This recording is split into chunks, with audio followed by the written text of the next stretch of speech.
The following presentation is brought to you by Amazing Discoveries. To see this entire video, please contact amazingdiscoveries.org.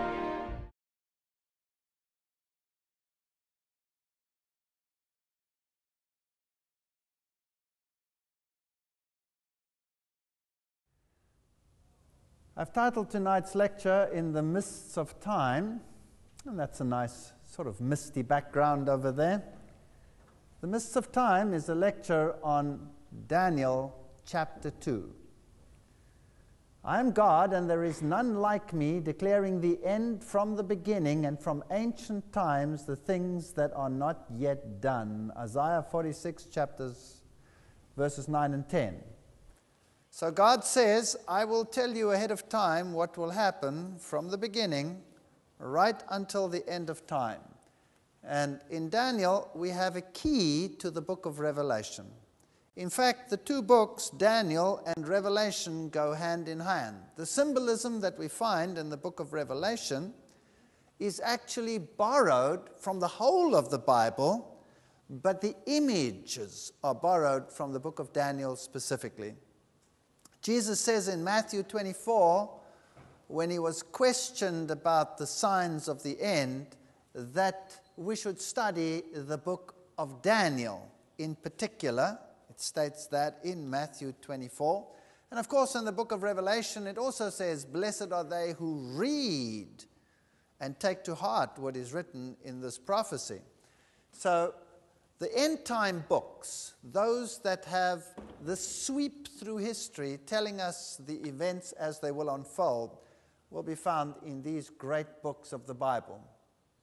So God declares, I am God and there is none like me, declaring the end from the beginning and from ancient times the things that are not yet done.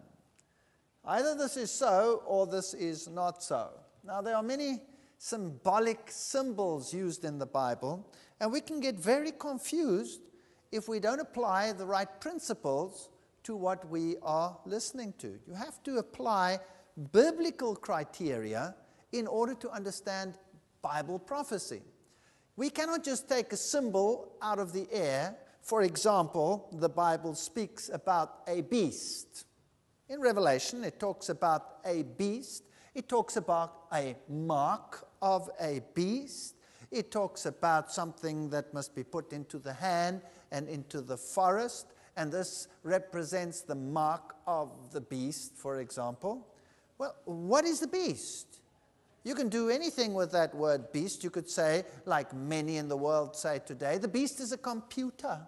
Some say even, which one? They say it is a computer in Brussels. Well, does the Bible say beasts are computers? Yes or no? You have to stick to biblical criteria. The Bible uses symbols of animals. It uses, for example, lions and bears and things like that. Now, there are sports teams that are known as the Lions. The British Isles rugby football team is known as the Lions.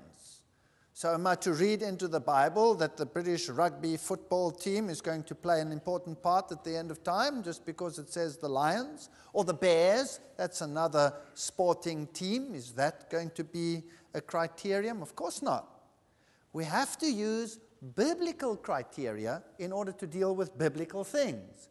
So I've put together a little dictionary here of prophetic terms where they are defined in the Bible, and we have to use the Bible definitions. For example, white linen is righteousness, Revelation 19 verse 8. The white linen you saw represents the righteousness of the saints. A trumpet or a wind are symbols of war in the Bible, Revelation 49:36. That is now in a prophetic sense. Prostitution, I wonder how many sermons have been preached about licentious women and prostitution and all of these things. When in actual fact, God uses the word prostitute in a prophetic sense to refer to idolatry, being unfaithful to God. And there are just numerous texts that are listed here which show that idolatry is prostitution. God even had a cryptic lesson for Israel. He even had a prophet of his marry a prostitute to give an object lesson of the unfaithfulness of the people of Israel towards their God. Water or sea in the Bible represents nations when it's in a prophetic sense. The waters you saw are peoples and nations and multitudes and kings. Revelation 17 verse 5. A woman in the Bible is a church.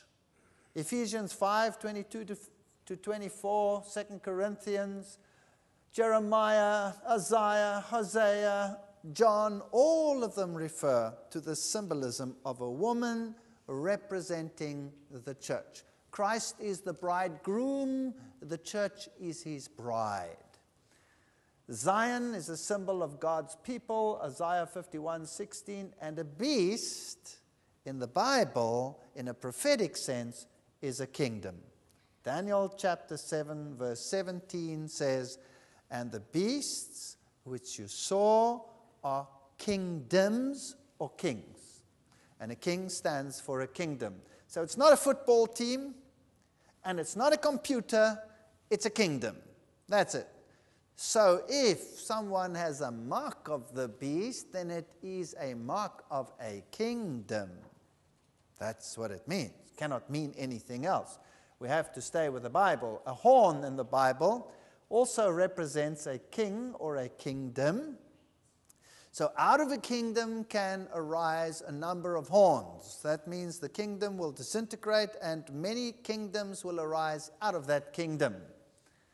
A rock in the Bible, the rock in the Bible, is Jesus. That's what we sang in our theme song. Now there's a war between good and evil on this planet. And if someone doesn't want to believe that, switch on your television and have a look. And you will see that there's a war between good and evil. There's a war over every single soul on this planet, whether we want to acknowledge it or whether we don't. Now, a very interesting little key story in the Bible is Daniel chapter 2, where King Nebuchadnezzar has a dream. And in this dream, he dreams of certain events which will unfold, but he forgets the dream, and then he is very confused, and the prophet eventually unfolds the dream for him. And in this dream, we can pick up some very interesting road signs of history and time. Now, Nebuchadnezzar, also known as Nabuchodonosor, was the founder of the Great Babylon. The original founder of Babylon was, of course, Nimrod, and then it had a period of greatness under Hammurabi, and then Nebuchadnezzar built it up to the glory of the Chaldeans, the greatest city that ever existed on the face of the planet. So Nebuchadnezzar was very, very proud of his achievements. Jerusalem was destroyed by Nebuchadnezzar in 586 BC. And during this time, captives were taken to Babylon. And amongst them were, of course, the Hebrew faithful, such as Daniel and his friends. And here we see a relief of the captives actually being taken to Babylon as slaves. Many of them, when they were caught, they were made eunuchs to serve the king, but, well, to be eunuchs for the rest of their lives, never to have the honor or the pleasure of having children. So there were terrible times in those days. These young men, according to the biblical story, were then enrolled in the institutes of higher learning. They went to the university and they studied the language and they studied the wisdom of the Chaldeans. Bab-ilu is the site of Nebuchadnezzar's summer palace. Here it is, for example. And the word Babel has a very interesting connotation. Bab-el. Bab is a gate, a portal, and El is God. So the word Bab-el, Babel, means a portal to God. Now, the Bible says there is someone else who calls himself the door, and that is Jesus Christ. He says, I am the door. So Jesus is actually saying, I am the bab, the gate, through which one must enter into the kingdom of heaven. Jesus says, I am the door, and nobody comes to the Father except through me. So that is the door, the entryway into heaven. Bab El represents another entryway, another door whereby you try to climb into heaven by another way, another door. Bab Ilu is then also a portal. The king was divine in the old days, although the Babylonian and Assyrian kings did not go that far. They were high priests generally. So in Daniel chapter 2 we read, now in the second year of Nebuchadnezzar's reign, Nebuchadnezzar had dreams. Now here we have a problem. Immediately we have a problem. And the higher critics have such fun with verses such as these, you see. A little bit of knowledge is a dangerous thing. So the higher critics complained about this text because it says in the second year of Nebuchadnezzar's reign, but then a little bit further on it says in the third year of Daniel's captivity. And Daniel had completed 3 years of study when this took place, and Nebuchadnezzar and these captives started off at the same time. So they were saying, well, how's this possible? You know, Nebuchadnezzar's in his second year and the others are in their third year. The Bible is pathetic. Makes simple mistakes like that. But then, of course, they didn't realize that the two systems, the Hebrew system of counting was totally different to the Babylonian system. When a Babylonian king ascended to the throne, his first year was not counted. It was known as the year of ascension. So the second year of his reign would be the third year according to the Babylonian system, and God does not acknowledge it. When he speaks about his Hebrew worthies, he sticks to his system, where any part of a year was considered as a completeness. Any part of a day was considered as a completeness. That explains many things. For example, the crucifixion. 3 days. 3 days. And anybody who wants to work it out will say, now hang on a second, if Jesus died on Friday towards sunset, and he stayed in the grave during the Sabbath, and he rose on the first day of the week, that doesn't make 3 days in our reckoning today, but in the Hebrew mindset, which is inclusive reckoning, it does, because any part of a day will count as day one. So because it was before sunset on Friday, that's day one. And it was a complete day in the grave, that's day two. And any portion of the day on the third day is day 3. So that is, in the biblical record, 3 days, 3 evening mornings, 3 days, nights. So no anomaly here, just reckoning according to the right systems. And his spirit was so troubled that his sleep left him. So the king summoned the magicians, the enchanters, the sorcerers, and the astrologers to tell him what he had dreamed.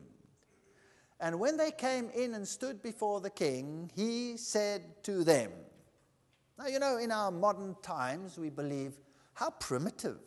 Here the man has a dream, and he summons the enchanters and the sorcerers and the astrologers to tell him what he had dreamed. Now, that's what kings in ancient days did. They were surrounded by these wise, insider, knowledgeable ones. And each one of these categories had a certain function. The enchanter would throw the charms and find out. The sorcerer would be a deep occultist who would use occult communications to find out. The astrologers would look at the stars to tell him what he had to do. Is it such an ancient custom, or is it alive and well and living today in our century? Yes or no? Do presidents of the United States make use of this system? Yes or no? Ronald Reagan didn't do a move without consulting all of these categories. And Nelson Mandela in Southern Africa will not make a move without having his Sangomas come and throw the bones, and the astrologers tell him what to do. And the kings of Europe are no different. They are occultists in that sense.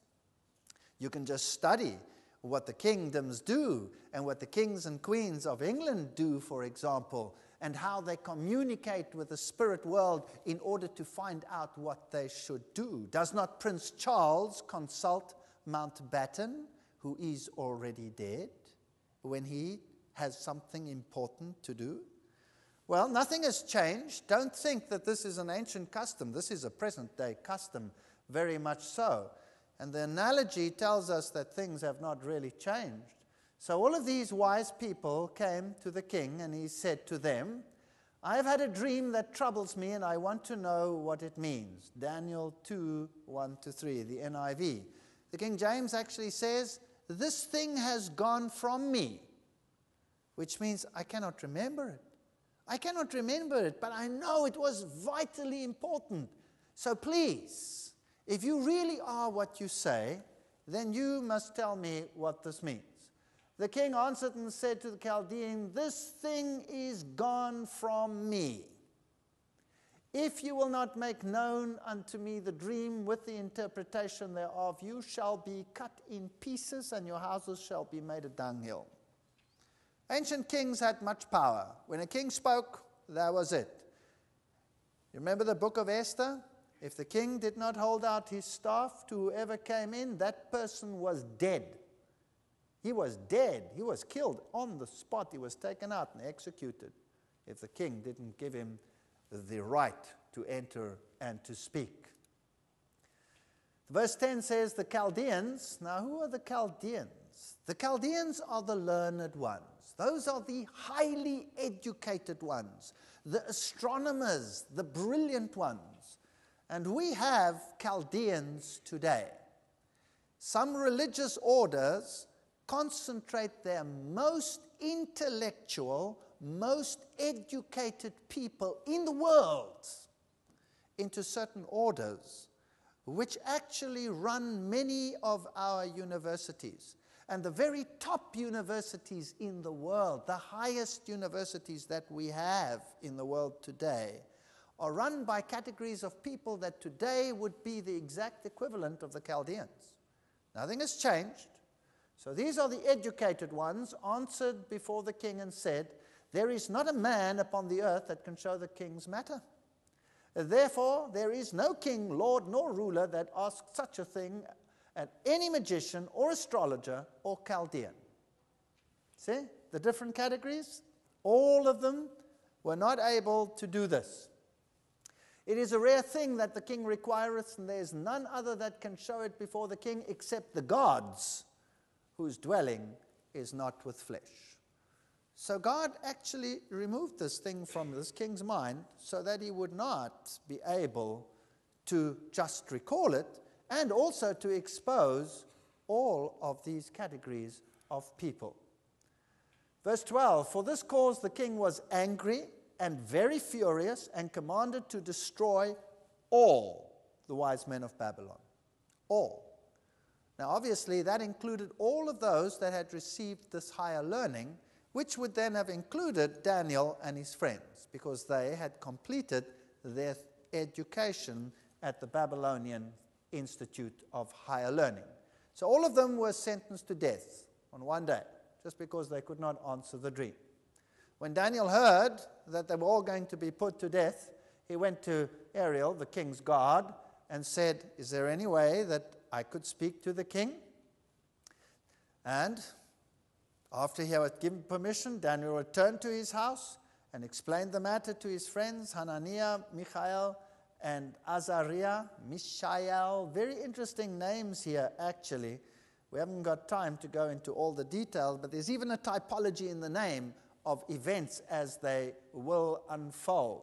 Daniel means judgment, people of judgment. Michael, the one who is what God is. Very interesting analogies there. Daniel 2:17 and 18, he urged them to plead for mercy from the God of heaven concerning this mystery, so that he and his friends might not be executed with the rest of the wise men of Babylon. That's the basic story behind the story. In Daniel 2 verse 21, we have this statement, and he, God, changes the... To see this entire video, please contact amazingdiscoveries.org or by phone at 1-866-572-9457 or by fax at 604-599-9949. Our Canadian address is P.O. Box 189, 7101C, 120th Street, Delta, British Columbia, V4E 2A9. Our U.S. address is P.O. Box 4480, Blaine, Washington, 98231.